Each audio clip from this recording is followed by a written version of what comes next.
അധ്യായം 79. ഞാനത് പറയില്ല. ലാവണ്യ ദേഷ്യത്തോടെ സിദ്ധാർത്ഥിന്റെ ക്യാബിനിൽ നിന്ന് ഇറങ്ങിപ്പോകുന്നത് കണ്ട് ഹേമന്ത് ആശ്ചര്യത്തോടെ നിന്നു. ഇവൾക്ക് മതിയായില്ലേ പിന്നെയും ചെന്ന് സിദ്ധാർത്ഥിന്റെ വായിലിരിക്കുന്നതൊക്കെ കേട്ടിട്ടുള്ള പോക്കാണെന്നാ തോന്നുന്നേ. ഹേമന്ത് മനസ്സിൽ പറഞ്ഞു. ലാവണ്യ ദേഷ്യത്തിൽ പോകുന്നത് കണ്ട അവിടുത്തെ സ്റ്റാഫുകൾ പരസ്പരം ചിരിച്ചു. ലാവണ്യക്ക് സിദ്ധാർത്ഥ സാറിന്റെ കയ്യിൽ നിന്നും കണക്കിന് കിട്ടിയെന്നാ തോന്നുന്നേ. ഒരുത്തൻ പറഞ്ഞു, അത് കിട്ടണം, എന്തൊരു ഷോ ആയിരുന്നു അവള്. സിദ്ധാർത്ഥ സാർ കല്യാണം കഴിച്ചുകൊണ്ടുവന്ന പെണ്ണിനെ പോലെയല്ലേ ഇവിടെ അധികാരമെടുത്തിരുന്നത്. എന്നിട്ടിപ്പോ എന്തായി? സിദ്ധാർത്ഥ സാർ ഇപ്പോൾ കൂട്ടിക്കൊണ്ടുവന്ന പെണ്ണ് എന്തായാലും ഇവളെ പോലെ യക്ഷിയാണെന്ന് തോന്നുന്നില്ല. പാവം പോലെയുണ്ടായിരുന്നു. അതിനെ തന്നെ സിദ്ധാർത്ഥ സാർ കല്യാണം കഴിച്ചിരുന്നെങ്കിൽ നമ്മൾ രക്ഷപ്പെടും. ഈ ലാവണ്യ എങ്ങാനും ആ സ്ഥാനത്ത് വന്നാൽ അറിയാലോ. ഞാൻ പിന്നെ ഇവിടെ ജോലി ചെയ്യില്ല, വേറൊരുത്തം പറഞ്ഞു. അവരുടെ സംസാരം ശ്രദ്ധിക്കാതെ ഹേമന്ത് സിദ്ധാർത്ഥിന്റെ ക്യാബിനിൽ ചെന്ന് കയറി. അപ്പോൾ സിദ്ധാർത്ഥ് നീലിമയുടെ അരികിലിരുന്നു അവൾക്ക് കോട്ട് പുതപ്പിച്ചു കൊടുക്കുകയായിരുന്നു. അപ്പോൾ ഏതാണ്ട് അവിടെ നടന്ന കാര്യം ഹേമന്തിന് മനസ്സിലായി. ലാവണ്യ നീലിമയെ കണ്ട് ദേഷ്യപ്പെട്ട് ഇറങ്ങിപ്പോയതാവും ഹേമന്ത് മനസ്സിൽ പറഞ്ഞു. അപ്പോഴാണ് സിദ്ധാർത്ഥ് ഹേമന്തിനെ കാണുന്നത്. കഥയിൽ തട്ടാതെ ഹേമന്ത് കയറി വന്നത് സിദ്ധാർത്ഥിന് തീരെ ഇഷ്ടമായില്ല. അവന്റെ മുഖത്ത് ആ നീരസമുണ്ടായിരുന്നു. പക്ഷെ സിദ്ധാർത്ഥ് ഒന്നും പറയാതെ അവന്റെ ചെയറിൽ പോയിരുന്ന ശേഷം ഫയലുകൾ മറിക്കാൻ തുടങ്ങി. ഇത്ര നേരം ഫയലൊന്നും നോക്കാതെ നീ നീലിമയുടെ അടുത്തിരിക്കുകയായിരുന്നല്ലോ. എന്നെ കണ്ടപ്പോ നിനക്ക് അഭിനയിക്കല്ലേ സിദ്ധാർത്ഥെ? ഹേമന്ത് പറഞ്ഞു. അത് കേട്ട് സിദ്ധാർത്ഥ് അവനെ നോക്കി. ഇനി നിനക്കെന്താ വേണ്ടത്? സിദ്ധാർത്ഥ് ചോദിച്ചു. ലാവണ്യ വിഷമത്തോടെ പോകുന്നത് കണ്ടല്ലോ, എന്താ സംഭവിച്ചേ? ഹേമന്ത് ചോദിച്ചു. അവൾ പായസൊക്കെ ഉണ്ടാക്കി കൊണ്ടുവന്നതാ എന്നെ ഇംപ്രസ് ചെയ്യാൻ. പക്ഷെ നീലിമയെ കണ്ടപ്പോ അത്ര പിടിച്ചില്ലെന്ന് തോന്നുന്നു. ഒരുപാട് ഓവറായപ്പോ ഞാനൊന്ന് തല്ലി. സിദ്ധാർത്ഥ് പറഞ്ഞു. അയ്യോ, തല്ലിയോ?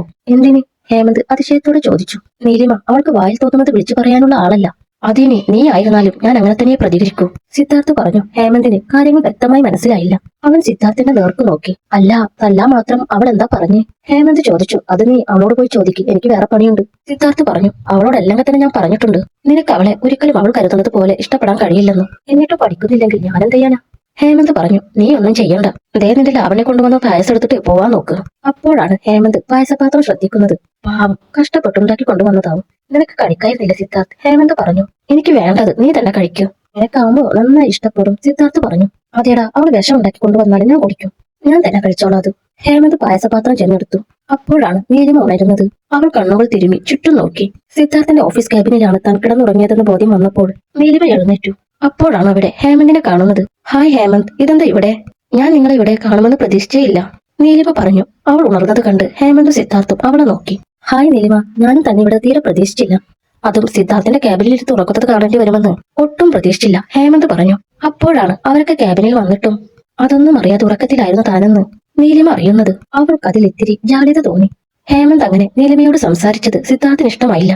അവൻ ഹേമന്തിന്റെ നേർക്ക് രൂക്ഷമായി നോക്കി. ഹേമന്ത്, എനിക്ക് നല്ല ക്ഷീണമുണ്ടായിരുന്നു, അതാ ഉറങ്ങിപ്പോയത്. എന്നാ ശരി, നിങ്ങൾ സംസാരിക്കുക, ഞാൻ ഇറങ്ങുക, നീലിമ ജാള്യതയോടെ പറഞ്ഞു. അത് കേട്ട് സിദ്ധാർത്ഥ് അവളെ നോക്കി. നിക്ക്, നിന്നോട് ഞാനെന്താ പറഞ്ഞു, ഒന്നിച്ചു പോവാന്നല്ലേ? അവിടെ ഇരിക്കെ, എന്റെ ജോലിപ്പ കഴിയും, സിദ്ധാർത്ഥ് നീലിമയോട് പറഞ്ഞു. അപ്പോൾ മറ്റു വഴികളില്ലാത്തതുകൊണ്ട് നീലിമ അവിടെ തന്നെ ഇരുന്നു. ഹേമന്തിന്റെ മുന്നിൽ വെച്ച് അവൾ സിദ്ധാർത്ഥിനെ എതിർക്കാനും ശ്രമിച്ചില്ല. സിദ്ധാർത്ഥ് വീണ്ടും ഫയലുകൾ മറിക്കാൻ തുടങ്ങി. അപ്പോൾ ഹേമന്ത് അവന്റെ മുന്നിലെ ചെയറിൽ വന്നിരുന്നു പറഞ്ഞു. എന്നാലും സിദ്ധാർത്ഥ് അവളത്ര കഷ്ടപ്പെട്ടു കൊണ്ടുവന്നതല്ലേ, നീ പായസം ഇത്തിരി കുടിക്ക്, അല്ലേ അവൾക്ക് വിഷമം തോന്നും. ഹേമന്ത് നീലിമയുടെ മുന്നിൽ വെച്ച് ലാവണ്യെ പറ്റി പറഞ്ഞത് സിദ്ധാർത്ഥിന് ദേഷ്യം വർദ്ധിപ്പിക്കുകയാണ് ചെയ്തത്. നീ ഒന്ന് പോകുന്നുണ്ടോ, സിദ്ധാർത്ഥ് ദേഷ്യത്തോടെ ഹേമന്തിനെ നോക്കി പറഞ്ഞു. സിദ്ധാർത്ഥ് താൻ എത്ര പറഞ്ഞാലും പായസം കുടിക്കില്ല എന്ന് അവന് മനസ്സിലായി. ഞാൻ എത്ര പറഞ്ഞാലും കേൾക്കാത്ത ഇവൻ നീലിമ പറഞ്ഞാൽ അനുസരിക്കോ എന്ന് നോക്കാലോ, അതിനിപ്പോ എന്താ വഴി? ഹേമന്ത് ആലോചിച്ചു. അവൻ ഉടനെ നീലിമയെ നോക്കി. നോക്ക് നീലിമ, ഇവന് വേണ്ടി ഒരാള് പ്രത്യേകം ഉണ്ടാക്കി കൊണ്ടുവന്നതാണ് ഈ പാൽപായസം. പക്ഷെ ഇവനത് കഴിക്കുന്നേ ഇല്ല. നീലിമ പറഞ്ഞാൽ ഇവൻ ചിലപ്പോ കേൾക്കും, ഒന്ന് പറയാമോ, ഹേമന്ത് ചോദിച്ചു. അപ്പോൾ ഹേമന്ത് സംസാരിക്കുന്നത് ലാവണ്യെ കുറിച്ചാണെന്നും ലാവണ്യ ഉണ്ടാക്കി കൊണ്ടുവന്നത് കൊണ്ടായിരിക്കും സിദ്ധാർത്ഥ് അത് കഴിക്കാത്തതെന്നും നീലിമയ്ക്ക് മനസ്സിലായിരുന്നു. മറ്റൊരാളുടെ കാര്യത്തിലും ഹേമന്ത് കാര്യമായി സംസാരിക്കില്ല എന്നും നീലിമയ്ക്കറിയാം. ലാവണ്യയുടെ കാര്യത്തിൽ സിദ്ധാർത്ഥിനെ നിർബന്ധിക്കാൻ അവൾക്ക് തീരെ താല്പര്യമില്ലായിരുന്നു. ഹേമന്തിനെ നോക്കി നീലിമ പറഞ്ഞു. സോറി ഹേമന്ത്, നിന്നോട് എനിക്ക് ബഹുമാനമുണ്ട്, പക്ഷെ ഈ കാര്യം എനിക്ക് പറയാൻ പറ്റില്ല. സിദ്ധാർത്ഥിനെ ഒട്ടും ഇഷ്ടമല്ലാത്ത കാര്യം ഞാനങ്ങനെ നിർബന്ധിച്ച് ചെയ്യിപ്പിക്കും. സോറി, നീലിമ പറഞ്ഞു. അവൾ പറഞ്ഞ മറുപടി കേട്ട് സിദ്ധാർത്ഥിന് ചിരി വന്നു. ഹേമന്ത് ആകട്ടെ നാണം കെട്ടതുപോലെ സിദ്ധാർത്ഥിനെ നോക്കി. മതിയായില്ലേ, ഇനി എന്തിനാ നിൽക്കുന്നേ? ചെന്നവളെ സമാധാനിപ്പിക്കാൻ നോക്ക്, സിദ്ധാർത്ഥ് പറഞ്ഞു. അത് കേട്ട് നീലിമ കാര്യം അറിയാതെ ഹേമന്തിന്റെ നേർക്ക് നോക്കി. അവനൊന്നും പറയാൻ നിൽക്കാതെ പായസവും എടുത്ത് അവിടെ നിന്നും വേഗം പോയി. ഹേമന്ത് പോയപ്പോൾ നീലിമ അവിടെ എന്താവും അല്പം മുമ്പ് സംഭവിച്ചതെന്ന് ഓർത്തു നോക്കി. ഒരു പക്ഷെ ലാവണ്യ ക്യാബിനിൽ പായസവുമായി വന്നു കാണും. അവൾ നീലിമയെ കണ്ട് സിദ്ധാർത്ഥിനോട് ദേഷ്യപ്പെട്ടു കാണും. അവർ തമ്മിൽ വഴക്കുണ്ടായി കാണും എന്നെല്ലാം നീലിമ ഊഹിച്ചു. ലാവണ്യ കാണാൻ നല്ല സുന്ദരിയാണല്ലോ, പോരാത്തതിന് പണക്കാരിയും. ഇവര് തമ്മിൽ കുട്ടിക്കാലം മുതൽ അറിയുകയും ചെയ്യും. എന്നിട്ടും എന്തുകൊണ്ടാവും സിദ്ധാർത്ഥ് അവളങ്ങനെ അപമാനിച്ചു വിടുന്നത്? ഇനി ഇയാള് ആരെങ്കിലും സ്നേഹിക്കുന്നുണ്ടോ? ഇനി അത് എന്നെ എങ്ങാനും ആയിരിക്കോ? നീലിമ മനസ്സിൽ അങ്ങനെ അനവധി ചോദ്യങ്ങൾ ചോദിച്ചു. ലാവണ്യയെക്കുറിച്ച് ചോദിക്കാതിരിക്കാൻ അവൾക്ക് കഴിഞ്ഞില്ല. അതെ, ഒരു കാര്യം ചോദിക്കട്ടെ, നീലിമ ചോദിച്ചു. അത് കേട്ട് സിദ്ധാർത്ഥ് അവളെ തല ഉയർത്തി നോക്കി. എന്താണ്, സിദ്ധാർത്ഥ് ചോദിച്ചു. അത് പിന്നെ ഈ ലാവണ്യ നിന്റെ പിറകെ നടന്നിട്ടും നിങ്ങൾ എന്താ അവളെ ഒഴിവാക്കുന്നേ? ആ കുട്ടി നിങ്ങൾക്ക് നന്നായി ചേരുമല്ലോ. നീലിമ ചോദിച്ചു. സത്യത്തിൽ നീലിമ അത് മനസ്സറിഞ്ഞ് ചോദിച്ചതല്ല.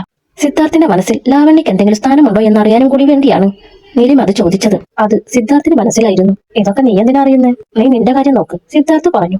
അവന്റെ മുഖഭാവം ശ്രദ്ധിച്ച നീലിമ അവനെ തന്നെ നോക്കി. ഓ സോറി സിദ്ധാർത്ഥ്, ഞാൻ വെറുതെ ചോദിച്ചതാണ്.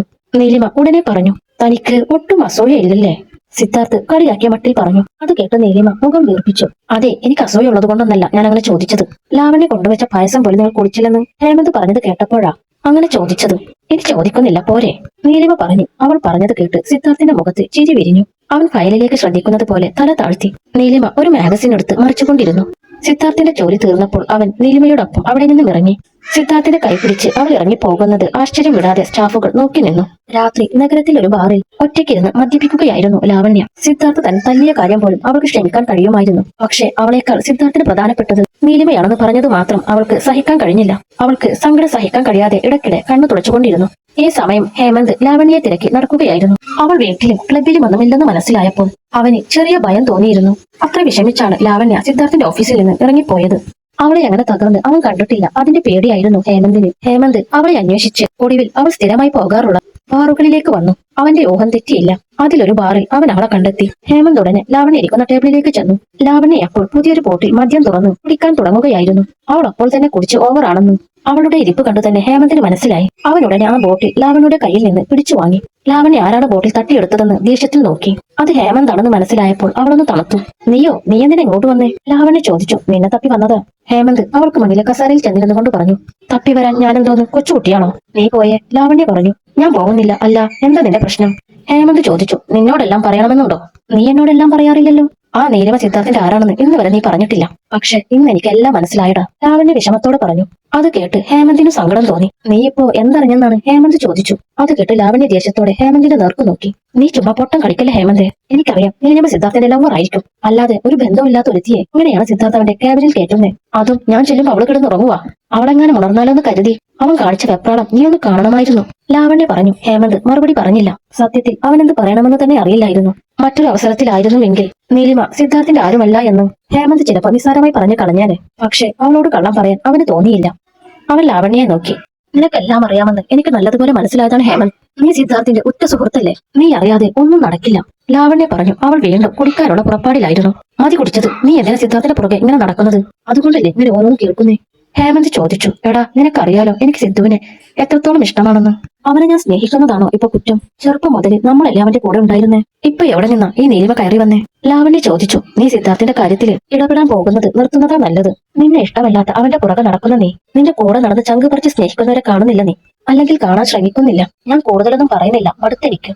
ഹേമന്ത് പറഞ്ഞു. അവനങ്ങനെ പറഞ്ഞപ്പോൾ ലാവണ്യ ഹേമന്തിന്റെ നേർക്ക് നോക്കി. എന്നെ സ്നേഹിക്കുന്ന ആരെയാണ് ഞാൻ കാണാതിരുന്നത്? ലാവണ്യ ചോദിച്ചു. ഹേമന്ത് ആ കാര്യം പിന്നെ സംസാരിച്ചില്ല. അവനുടനെ വിഷയം മാറ്റി. അല്ല, നീ നീലിമ എന്താ തെറി പറഞ്ഞെന്ന് സിദ്ധാർത്ഥ് പറഞ്ഞല്ലോ. നീ എന്താ വിളിച്ചവളെ? ഹേമന്ത് ചോദിച്ചു. പിഴച്ചവളെന്നാ വിളിച്ചത്. എനിക്കതിൽ ഇപ്പോഴും കുറ്റബോധമൊന്നുമില്ല. എന്റെ സിദ്ധാർത്ഥിനെ വശീകരിച്ച് തട്ടിയെടുക്കാൻ വന്നവളെ പിന്നെ ഞാനെന്ത് വിളിക്കണം? ലാവണ്യ പറഞ്ഞു. വെറുതെയല്ല സിദ്ധാർത്ഥ് തല്ലിയത്. നീലിമയെ ആരെങ്കിലും നോക്കിയാൽ തന്നെ വാളെടുക്കുന്ന അവന്റെ മുന്നിൽ വെച്ചാണ് ഇവള് തെറി വിളിച്ചത്. ജീവനോടെ വിട്ടത് ഭാഗ്യം. ഹേമന്ത് മനസ്സിൽ പറഞ്ഞു. നീ എന്താ ആലോചിക്കുന്നത്? എന്റെ ഭാഗത്ത് തെറ്റുണ്ടോ? ലാവണ്യ ചോദിച്ചു. ഉണ്ട്.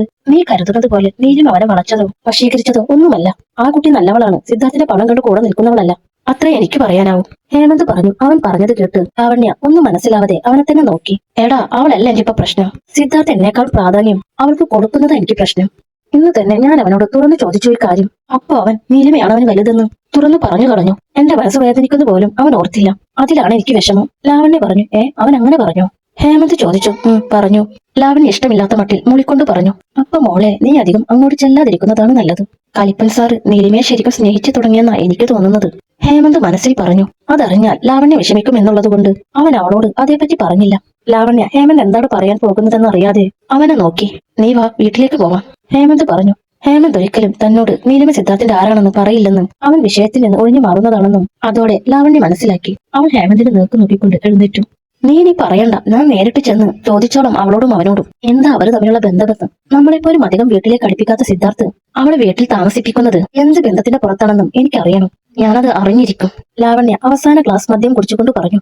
അവൾ സിദ്ധാർത്ഥിനെ കാണാനുള്ള പുറപ്പാടിലാണെന്നും ഹേമന്തിന് മനസ്സിലായി. അവന്റെ മുഖത്ത് പരിഭ്രമം തെളിഞ്ഞു.